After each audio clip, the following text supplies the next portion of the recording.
माळीणमधल्या दुर्घटनेतील जखमींवर मंचर रुग्णालयामध्ये उपचार सुरू आहेत। जखमी ग्रामस्थांशी बातचीत केली आमचे प्रतिनिधी निलेश खरे यांनी। माळीण गाव जवळजवळ दगड मातीखाली गाडलं गेलं, पण काही नशीबवान होते यातूनही जे बचावले त्यातलेच काही जण मंजरच्या जिल्हा रुग्णालयात आहे। आपण त्यांच्याशी चर्चा करूयात। आई, ज्या वेळेला ही घटना घडली त्यावेळेला तुम्ही कुठे होतात? अंगणात होतो।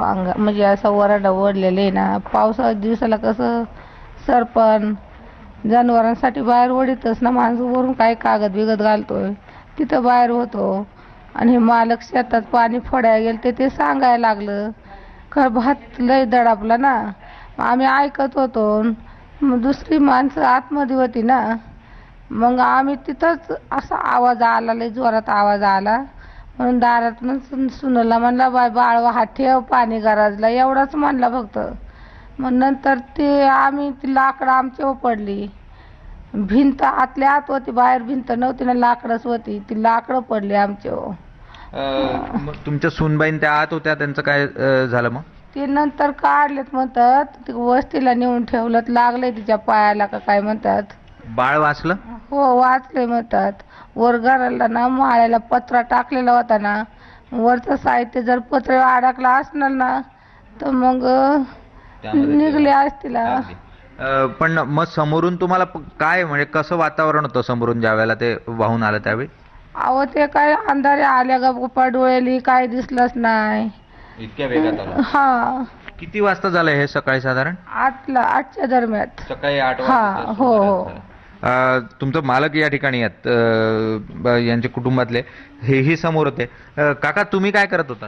मी पाणी हारायला गेलतो, वावरांनी पाणी फोडायला गेलतो आणि पाणी फोडून आलो। मग एंडी सांगत होतो काय तिकडल्या त्यांचं म्हणलं, तुमचं लय बांध गेलं। बरं। तर ते सांगितलं, मग ह्या बसलो होत्या वरांड्यामध्ये। आणि मग नंतर आंघोळीला मी घरात उपांद्राच्या आत पाऊल दिला, पाऊल तास कडकडा आवाज आला ना, तास बाहेर फेकला, इथं लागला आणि पायले यायला लागला।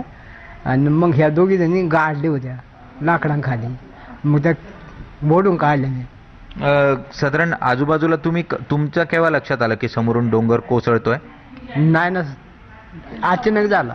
अचानक झालं। समोर किती घरं अशी होती की जी दाबली गेली? लय घर, 50 एक घर आहे, 60-70, 50 एक, फक्त 5-6 घर राहिलं। 5 एकच घर राहिली, त्यातलं तुमचं एक घर राहिलं की तुमचं घर पण? आमचं घर गेलं। घर गेलं पण तुम्ही वाचलात देवाच्या कृपेनं। या ठिकाणी आपण बघू शकतोय की हेही त्या दुर्घटनेत त्यावेळी तिथं होते गावात माळीणमध्ये, मात्र हे या ठिकाणी बचावलेले आहेत। आपलं नाव काय काका? मनोहर कावजी लेंबे। मनोहर लेंभे जे आहेत ते कुटुंब या ठिकाणी वाचलं। त्यांच्या समोर घटना घडली, काही क्षणात घटना घडली आणि त्यातूनही देवकृपेने या ठिकाणी ते बचावलेले आहेत। सकाळी 8 वाजेची घटना आहे आणि साधारण 51 घरं जी आहेत ती या ठिकाणी दाबली गेली असावी अशी शंका जी आहे ती त्यांच्याकडून व्यक्त केली जाते। निलेश खरे, एबीपी माझा, मंचर।